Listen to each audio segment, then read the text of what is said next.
Welcome back. I'm Gareth Edwards. This is Morning News Today. Great to have you with us this Friday morning. Now, if you enjoy your books, I recommend you sit where you are. The man who wrote the Da Vinci Code has a new novel on the way, Dan Brown's Inferno, based on Dante's Inferno, of course, is going to be published later this year. Let's find out just how exciting this is. I'm joined by a man who knows a lot about this, Steve Connolly from Random House Struik, who is in our Cape Town studios. And Steve, good morning to you.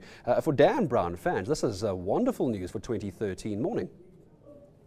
Morning, Gareth. Yes, it is. And also what's good news is that they've only had to wait 3 years for this book, whereas with The Lost Symbol, I had to wait 6 years since the publication of the Da Vinci Code. All right, so this is going to be coming out. I didn't want to spoil it per se. When is the book going to be released? What can you tell us about it? Well, the book is being released on May the 14th, but it's under tight embargo until then. So a lot of the details are being kept confidential, and I don't think any review copies or sample copies will be sent out until the 14th itself. Well, I was about to admit that I actually asked you off air if you managed to sneak a copy. Not even the Steve Connollys of the world managed to get a copy. Why is it, do you think, that Dan Brown has managed to captivate the readers around the world? As you say, 6 years between his last novels, and people will be waiting for this one to come out. Do you think it will be worth the wait?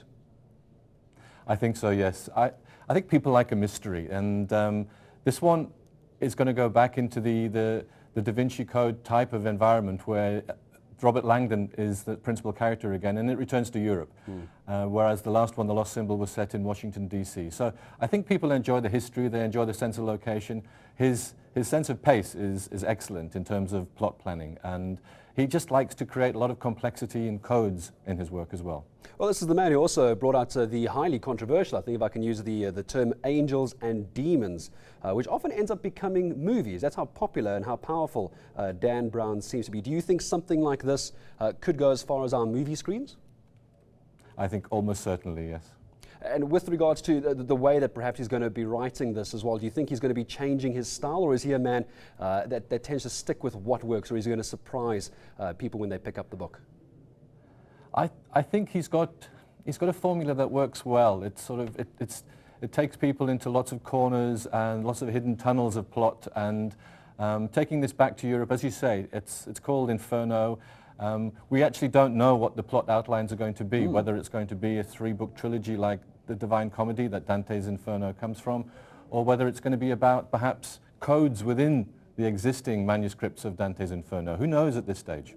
I'm going to ask someone such as yourself a very dangerous question. Do you think the sale of a hard copy book such as a Dan Brown is still in demand, considering what can be downloaded from iTunes and what can be bought online these days, such as Kindle? Do you think the hard copy book is going to be flying out the stores?